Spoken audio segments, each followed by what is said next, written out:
Sesaat lagi kita akan mengikuti embun pagi.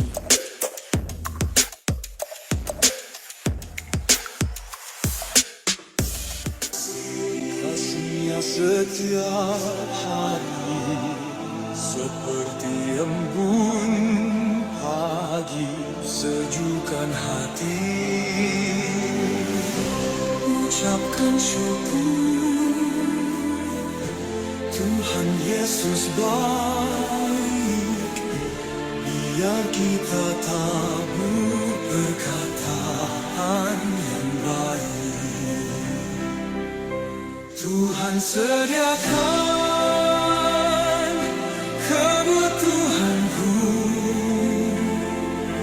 Dia akan cukupkan semua yang ku perlu. Dia sembuhkan semua sakitku, berikan damai sejahtera yang lampaui akalku. Tuhan buka jalan, pimpin semua langkahku. Dia tiang awan dan tiang apiku. Ayub 8 ayat 1 sampai 22. Maka berbicaralah Bildad, orang Suah. Berapa lamakah lagi engkau akan berbicara begitu?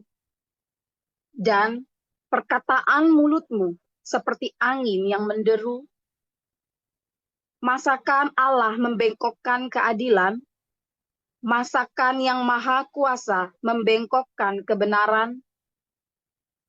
Jikalau anak-anakmu telah berbuat dosa terhadap dia, maka ia telah membiarkan mereka dikuasai oleh pelanggaran mereka.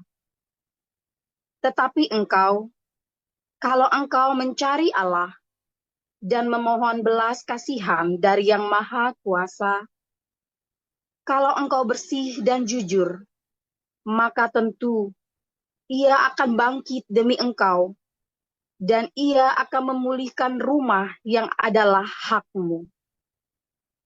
Maka kedudukanmu yang dahulu akan kelihatan hina, tetapi kedudukanmu yang kemudian akan menjadi sangat mulia. Bertanya-tanyalah tentang orang-orang zaman dahulu, dan perhatikanlah apa yang diselidiki para nenek moyang. Sebab kita, anak-anak kemarin, tidak mengetahui apa-apa, karena hari-hari kita seperti bayang-bayang di bumi. Bukankah mereka yang harus mengajari engkau, dan yang harus berbicara kepadamu, dan melahirkan kata-kata dari akal budi mereka? Dapatkah pandan bertumbuh tinggi kalau tidak dirawa, atau mensiang bertumbuh subur kalau tidak di air? Sementara dalam pertumbuhan, sebelum waktunya disabit, layulah ia lebih dahulu daripada rumput lain. Demikianlah pengalaman semua orang yang melupakan Allah, maka lenyaplah harapan orang fasik, yang andalannya seperti benang laba-laba, kepercayaannya seperti sarang laba-laba. Ia bersandar pada rumahnya, tetapi rumahnya itu tidak tetap tegak. Ia menjadikannya tempat berpegang, tetapi rumah itu tidak tahan. Ia seperti tumbuh-tumbuhan yang masih segar di panas matahari. Sulurnya menjulur di seluruh taman. Akar-akarnya membelit timbunan batu, menyusup ke dalam sela-sela batu itu. Tetapi bila ia dicabut dari tempatnya, maka tempatnya itu tidak mengakuinya lagi. Katanya, belum pernah aku melihat engkau. Demikianlah kesukaan hidupnya, dan tumbuh-tumbuhan lain timbul dari tanah. Ketahuilah, Allah tidak menolak orang yang saleh, dan Ia tidak memegang tangan orang yang berbuat jahat. Ia masih akan membuat mulutmu tertawa dan bibirmu bersorak-sorak. Pembencimu akan terselubung dengan malu, dan kemah orang fasik akan tidak ada lagi. Lukas 11. Pada suatu kali Yesus sedang berdoa di salah satu tempat. Ketika ia berhenti berdoa, berkatalah seorang dari murid-muridnya kepadanya, "Tuhan, ajarkanlah kami berdoa sama seperti yang diajarkan Yohanes kepada murid-muridnya." Jawab Yesus kepada mereka, "Apabila kamu berdoa, katakanlah, Bapa, dikuduskanlah namamu, datanglah kerajaanmu, berikanlah kami setiap hari makanan kami yang secukupnya, dan ampunilah kami akan dosa kami, sebab kami pun mengampuni setiap orang yang bersalah kepada kami. Dan janganlah membawa kami ke dalam pencobaan." Lalu katanya kepada mereka, "Jika seorang di antara kamu pada tengah malam pergi ke rumah seorang sahabatnya dan berkata kepadanya, 'Saudara, pinjamkanlah kepadaku 3 roti, sebab seorang sahabatku yang sedang berada dalam perjalanan singgah ke rumahku dan aku tidak mempunyai apa-apa untuk dihidangkan kepadanya.' Masakan ia yang di dalam rumah itu akan menjawab, 'Jangan mengganggu aku. Pintu sudah tertutup dan aku serta anak-anakku sudah tidur. Aku tidak dapat bangun dan memberikannya kepada saudara.' Aku berkata kepadamu, sekalipun ia tidak mau bangun dan memberikannya kepadanya, karena orang itu adalah sahabatnya, namun karena sikapnya yang tidak malu itu, ia akan membangun juga memberikan kepadanya apa yang diperlukannya. Oleh karena itu aku berkata kepadamu, mintalah, maka akan diberikan kepadamu. Carilah, maka kamu akan mendapat. Ketoklah, maka pintu akan dibukakan bagimu. Karena setiap orang yang meminta, menerima, dan setiap orang yang mencari, mendapat. Dan setiap orang yang mengetok, baginya pintu dibukakan. Bapa manakah di antara kamu jika anaknya minta ikan daripadanya, ia akan memberikan ular kepadanya, anaknya itu ganti ikan? Atau jika ia minta telur, akan memberikan kepadanya kalajengking? Jadi jika kamu yang jahat tahu memberikan pemberian yang baik kepada anak-anakmu, apalagi Bapamu yang di sorga, ia akan memberikan Roh Kudus kepada mereka yang meminta kepadanya." Pada suatu kali Yesus mengusir dari seorang suatu setan yang membisukan. Ketika setan itu keluar, orang bisu itu dapat berkata-kata, maka heranlah orang-orang banyak. Tetapi ada di antara mereka yang berkata, "Ia mengusir setan dengan kuasa Beelzebul, penghulu setan." Ada pula yang meminta suatu tanda dari sorga kepadanya untuk mencobai dia. Tetapi Yesus mengetahui pikiran mereka lalu berkata, "Setiap kerajaan yang terpecah-pecah pasti binasa, dan setiap rumah tangga yang terpecah-pecah pasti runtuh. Jikalau iblis itu juga berbagi-bagi dan melawan dirinya sendiri, bagaimanakah kerajaannya dapat bertahan? Sebab kamu berkata bahwa aku mengusir setan dengan kuasa Beelzebul. Jadi jika aku mengusir setan dengan kuasa Beelzebul, dengan kuasa apakah pengikut-pengikutmu mengusirnya? Sebab itu merekalah yang akan menjadi hakimmu. Tetapi jika aku mengusir setan dengan kuasa Allah, maka sesungguhnya kerajaan Allah sudah datang kepadamu. Apabila seorang yang kuat dan yang lengkap bersenjata menjaga rumahnya sendiri, maka amanlah segala miliknya. Tetapi jika seorang yang lebih kuat daripadanya menyerang dan mengalahkannya, maka orang itu akan merampas perlengkapan senjata yang diandalkannya dan akan membagi-bagikan rampasannya. Siapa tidak bersama aku, ia melawan aku. Dan siapa tidak mengumpulkan bersama aku, ia mencerai-beraikan. Apabila roh yang jahat keluar dari manusia, ia pun mengembara ke tempat-tempat yang tandus mencari perhentian. Dan karena itu, ia tidak mendapatnya. Ia berkata, aku akan kembali ke rumah yang telah kutinggalkan itu. Maka pergilah ia dan mendapati rumah itu bersih, tersapu dan rapi, teratur. Lalu ia keluar dan mengajak 7 roh lain yang lebih jahat daripadanya. Dan mereka masuk dan berdiam di situ. Maka akhirnya keadaan orang itu lebih buruk daripada keadaannya semula. Ketika Yesus masih bicara, berseluruh seorang perempuan dari antara orang banyak dan berkata kepadanya, berbahagialah ibu yang telah mengandung engkau dan susu yang telah menyusui engkau. Tetapi ia berkata, yang berbahagia ialah mereka yang mendengarkan firman Allah dan yang memeliharanya. Ketika orang banyak mengerumuninya, berkatalah Yesus, angkatan ini adalah angkatan yang jahat. Mereka menghendaki suatu tanda, tetapi kepada mereka tidak akan diberikan tanda selain tanda Nabi Yunus. Sebab seperti Yunus menjadi tanda untuk orang-orang Niniwe, demikian pula Anak Manusia akan menjadi tanda untuk angkatan ini. Pada waktu penghakiman, Ratu dari Selatan itu akan bangkit bersama orang dari angkatan ini, dan ia akan menghukum mereka. Sebab Ratu ini datang dari ujung bumi untuk mendengarkan hikmat Salomo.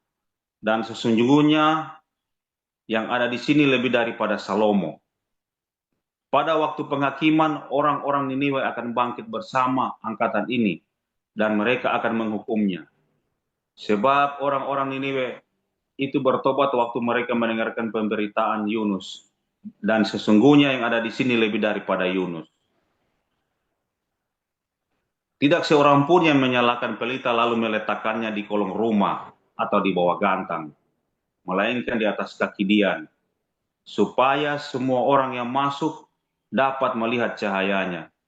Matamu adalah pelita tubuhmu. Jika matamu baik, teranglah seluruh tubuhmu. Tetapi jika matamu jahat, gelaplah tubuhmu. Karena itu perhatikanlah supaya terang yang ada padamu janganlah menjadi kegelapan. Jika seluruh tubuhmu terang dan tidak ada bagian yang gelap, maka seluruhnya akan terang. Sama seperti apabila pelita menerangi engkau dengan cahayanya. Ketika Yesus selesai mengajar, seorang Farisi mengundang dia untuk makan di rumahnya. Maka masuklah ia ke rumah itu, lalu duduk makan. Orang Farisi itu melihat hal itu dan dia heran, karena Yesus tidak mencuci tangannya sebelum makan. Tetapi Tuhan berkata kepadanya, kamu orang-orang Farisi, kamu membersihkan bagian luar dari cawan dan pinggan, tetapi bagian dalammu penuh rampasan dan kejahatan. Hai orang-orang bodoh, bukankah dia yang menjadikan bagian luar, dia juga yang menjadikan bagian dalam. Akan tetapi berikanlah isinya sebagai sedekah, dan sesungguhnya semuanya akan menjadi bersih bagimu. Tetapi celakalah kamu, hai orang-orang Farisi, sebab kamu membayar persepuluhan dari selasi, inggu dan segala jenis sayuran. Tetapi kamu mengabaikan keadilan dan kasih Allah. Yang satu harus dilakukan dan yang lain jangan diabaikan. Celakalah kamu, hai orang-orang Farisi, sebab kamu suka duduk di tempat terdepan di rumah ibadat dan suka menerima penghormatan di pasar. Celakalah kamu, sebab kamu sama seperti kubur yang tidak memakai tanda. Orang-orang yang berjalan di atasnya tidak mengetahuinya. Seorang dari antara ahli-ahli Taurat itu menjawab dan berkata kepadanya, Guru, dengan berkata demikian engkau menghina kami. Tetapi ia menjawab, celakalah kamu juga, hai ahli-ahli Taurat, sebab kamu meletakkan beban-beban yang tak terpikul pada orang, tetapi kamu sendiri tidak menyentuh beban itu dengan jari pun. Celakalah kamu, sebab kamu membangun makam nabi-nabi tetapi nenek moyangmu telah membunuh mereka. Dengan demikian kamu mengaku bahwa kamu membenarkan perbuatan-perbuatan nenek moyangmu, sebab mereka telah membunuh nabi-nabi itu, dan kamu membangun makamnya. Sebab itu hikmat Allah berkata, Aku akan mengutus ke mereka nabi-nabi dan rasul-rasul, dan separuh dari antara nabi-nabi dan rasul-rasul itu akan mereka bunuh dan mereka aniaya, supaya dari angkatan ini dituntut darah semua nabi yang telah tertumpah sejak dunia dijadikan, mulai darah Habel sampai kepada darah Sakaria yang telah dibunuh di antara Mesma dan rumah Allah. Bahkan aku berkata kepadamu, semuanya itu akan dituntut dari angkatan ini. Celakalah kamu, hai ahli-ahli Taurat, sebab kamu telah mengambil kunci pengetahuan. Kamu sendiri tidak masuk ke dalam, dan orang berusaha untuk masuk ke dalam, dan kamu halang-halangi. Dan setelah Yesus berangkat dari tempat itu, ahli-ahli Taurat dan orang-orang Farisi terus-menerus mengintai dan membanjirinya dengan rupa-rupa soal. Untuk itu mereka berusaha memancingnya, supaya mereka dapat menangkapnya dan berdasarkan sesuatu yang diucapkannya. Demikian firman Tuhan. Haleluya, firman Tuhan selalu baru setiap hari. Jika kita menantikan Tuhan dengan cinta, dengan sungguh-sungguh, dengan jangan lupa berbuat baik, ya, dan selalu sediakan pengampunan. Saudara melakukan mengerjakan keselamatan itu tuh mudah, ya. Setiap hari berbuat baik, selalu ada pengampunan dalam segala kondisi. Malah ada konflik, tapi kan ada bertengkar. Namanya kehidupan itu ada bertengkar, suami istri, saudara, ya, saudara seiman, saudara kandung, namanya selalu ada konflik. Tapi harus selalu sediakan pengampunan sambil metanoia, belajar supaya tahu masa mau bertengkar terus kan malu juga kan, capek juga kan, ya, jadi harus metanoia, ya. Bagaimana kalau kita nggak sengaja kita menyakiti atau kita berbuat kesalahan, kan kita ada pengampunan, makanya kita harus selalu mengampuni, ya. Nah, itulah mengerjakan keselamatan sambil terus berbuat baik, saudara. Berbuat kebaikan tiap hari. Nah, banyak orang memikirkan mengerjakan keselamatan itu adalah dengan dengan melakukan ritual, simbol-simbol, liturgi dan dogma-dogma. Nah, beberapa pengajaran Bapak Gereja memang menyebutkan bahwa tradisi, ritual, liturgi, simbol-simbol dari gereja itu adalah untuk menjaga iman, ya, saudara, ya, versinya mereka. Tetapi buat saya sendiri dan buat komunitas kita itu nggak perlu semua tuh, saudara. Semua tradisi, ritual, liturgi itu nggak perlu semua.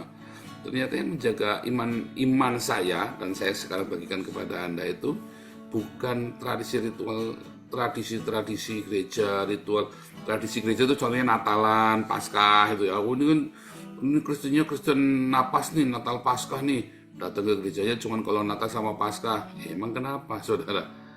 Tidak apa-apa, ya. Belum tentu orang yang Kristen datang ke gereja cuma Natalan, ya, dengan kamu yang tiap hari ke gereja, hidupnya kamu lebih soleh, lebih suci daripada dia, loh, saudara. Belum tentu kamu yang setiap hari ke gereja lebih beriman daripada Kristen yang cuma Natal sama Paskah datangnya, loh, saudara. Belum tentu, saudara. Ya, belum tentu, ya.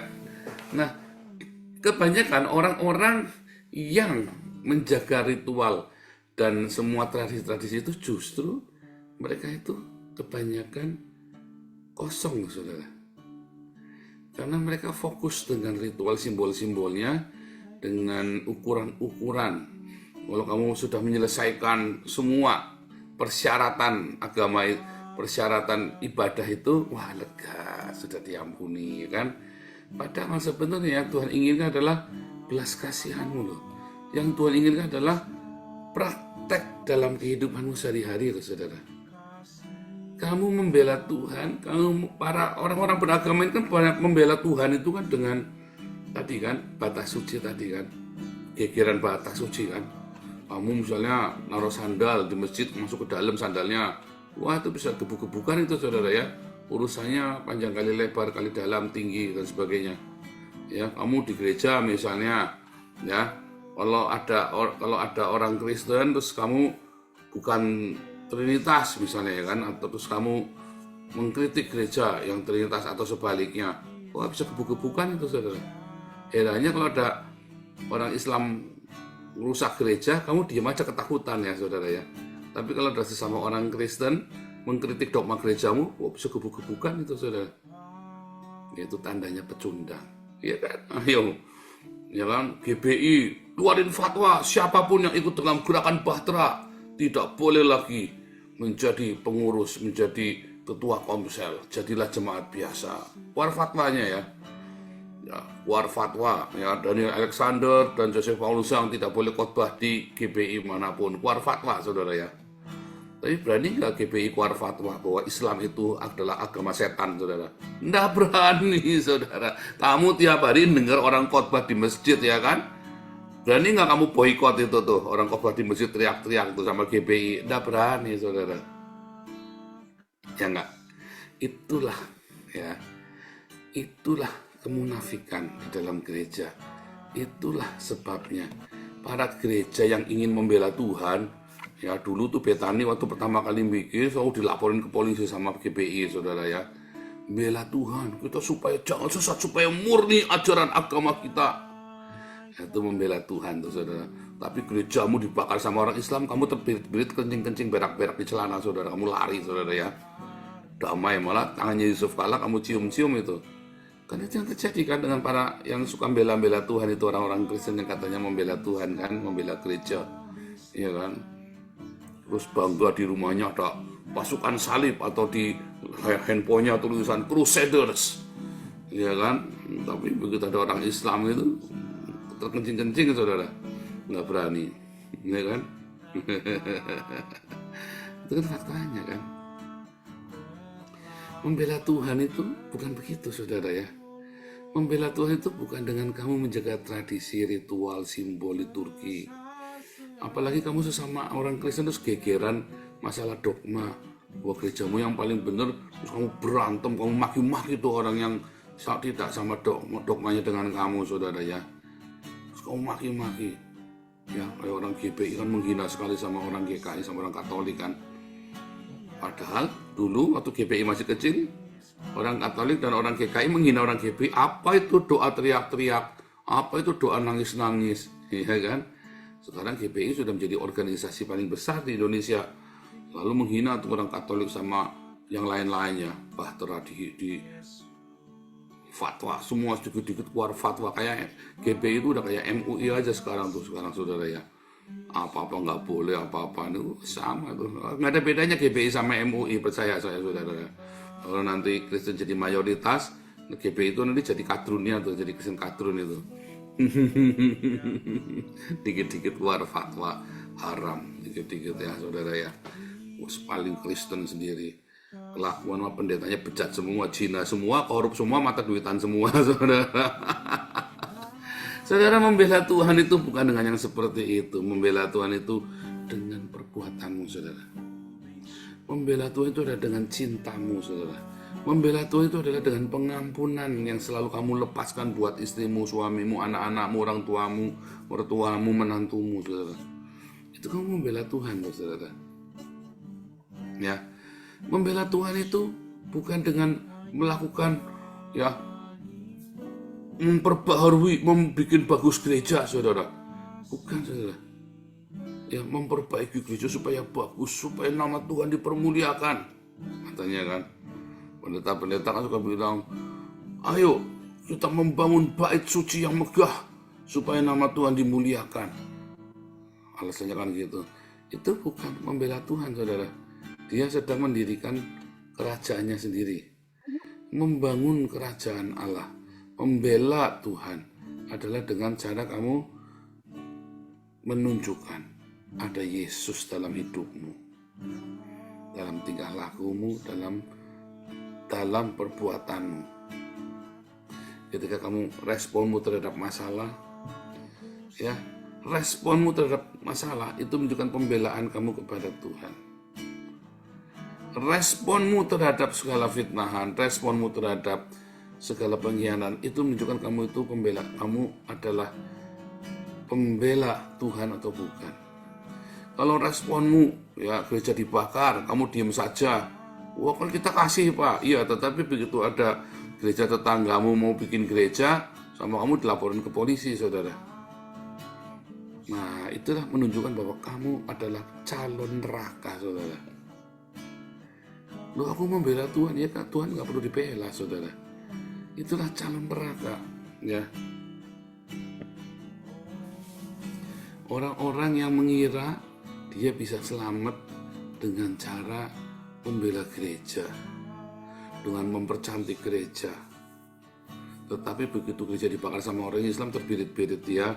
Tapi kalau ada gereja lain mau bikin sama kamu ditekan-tekan, dilapor-laporin, dipersulit. Kamu sendiri yang tidak mau. Banyak pendeta yang mempersulit orang lain ya saudara ya. Pendeta yang mempersulit pendeta lain. Ya.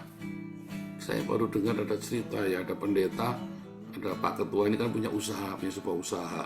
Lalu Pak Pendetanya ini jadi Ketua RT ikut demo saudara, supaya usahanya Pak Ketua kita ditutup. Saya ketawa terbahak-bahak saudara ya. Ini baru ada nih pendeta yang begini nih. Saya bilang itu pendetanya pasti korup itu Pak. Nah orang lagi membuka lapangan kerjaan supaya orang bisa kerja, malah pendetanya melu demo saudara, supaya perusahaan itu ditutup. Kan geblek ini pendetanya saudara. Sementara Pak Pendeta tidak berani menutup pelacuran.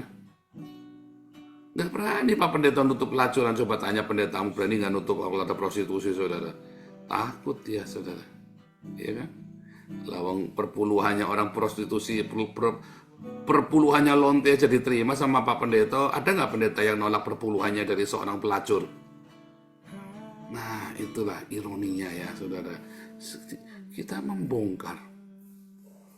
Kita ini seperti orang-orang yang munafik. Seakan-akan kita membela Tuhan. Kita cerita yang ya Tuhan harus kita bela, harga nama baik gereja kita, nama segala macam ya. Tetapi kamu sendiri ketika ada gesekan, ya kamu ada gesekan dengan suamimu, waduh gegerannya setengah mati saudara ya. Ketika kamu nggak sengaja tetanggamu ngomong nggak enak, waduh dionjoknya pakai polisi jenderal, kapten, kopral, kroco semua ya, office boy dikerahkan semua buat ngeruduk rumahnya tetanggamu saudara. Padahal kamu katanya ada Roh Kudus kilapa-rapa saudara ya.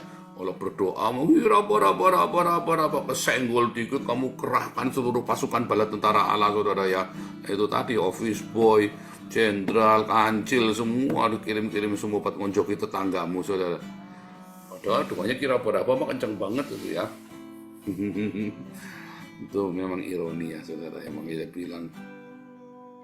Saudara, Tuhan Yesus itu selalu mengajarkan kepada kita itu, bahkan dia membuat sebuah kontroversial, paradoks dengan apa? Ya, dengan menihilkan tradisi saudara. Menihilkan tradisi. Menjelaskan sebuah tradisi dengan cara membuat sebuah paradoks. Seakan-akan tradisi itu tidak berguna sama sekali. Memang tidak berguna. Ya, tradisi itu tidak berguna bagi iman kita. Ritual dan liturgi itu tidak berguna bagi iman, loh, saudara. Yang berguna bagi iman adalah perbuatanmu. Ya, perbuatanmu setiap hari itulah yang berguna bagi imanmu, saudara. Responmu terhadap masalah, ketika ada fitnahan, ketika ada perlakuan tidak baik, ketika kamu tergesekan satu sama lain, respon itulah yang akan menjaga imanmu. Respon itulah yang membuat nama Tuhan dipermuliakan. Tetapi ketika kita merayakan ritual, liturgi, ya, termasuk tradisi, menjalankan tradisi gereja, itu tidak menguntungkan imanmu sama sekali. Itu hanya membuat kamu merasa seperti Kristen. Perlu nggak? Ya nggak perlu. Boleh nggak? Ya boleh saja. Sama nih, saya tuh suka pakai pak koboi. Supaya apa? Supaya saya merasa saya koboi. Padahal saya Cina, saudara ya kan. Mana ada Cina koboi, saudara kan? Adanya Cina edan, saudara. Cina koboi tidak ada, saudara. Iya kan? Nah, ada orang yang suka pakai pakaian yang sobek-sobek supaya kelihatan preman misalnya, saudara. Padahal dia bukan preman, so dilutik dikit kaget jumbul, saudara ya. Nah itu ya.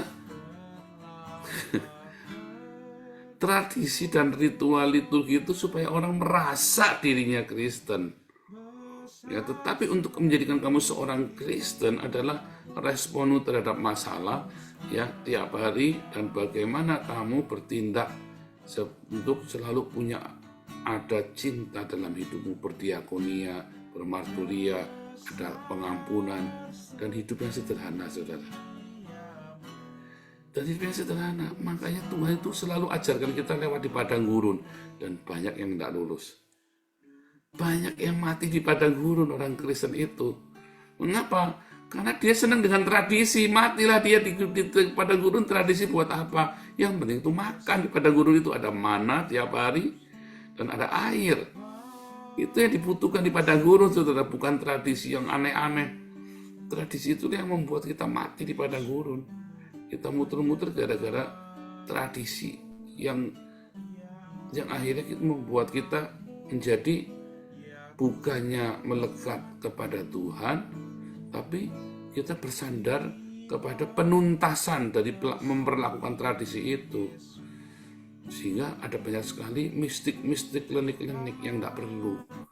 Tetapi ketika kita belajar mengasihi, mengampuni, memberkati dengan berdiakonia setiap hari, saudara, itu kan membuat hidupmu jadi di padang gurun itu menjadi itu tadi fokus, ya menjadi hidupmu jadi bisa menjalani padang gurunmu itu dengan penuh sejahtera. Tapi kalau di padang gurun kamu berusaha mempertahankan tradisi itu, ya yang sementara nggak nyambung sekali dengan konteks hidupmu saat itu. Bagaimana mungkin kamu di padang gurun, kamu mau bermewah-mewah hidupnya? Semua orang yang di padang gurun itu hidupnya sederhana, saudara. Sederhana, orang-orang di padang gurun itu hidupnya sederhana. Kasutnya tidak pernah ganti-ganti 40 tahun. Bajunya, jubahnya, ya 40 tahun tak ganti, saudara. Kenapa? Karena ada tiang awan dan tiang api menudungimu. Jadi kalau siang tidak kepanasan, bajumu tidak rusak. Kalau malam tidak kedinginan. Ya, tiang awan, tiang api itu yang menudungimu senantiasa di padang gurun, sehingga bajumu dan kasutmu itu tidak rusak. Nah, kamu tidak perlu membela Tuhan di padang gurun, tetapi responmu dalam semua masa di padang gurun itu adalah pembelaanmu kepada Tuhan.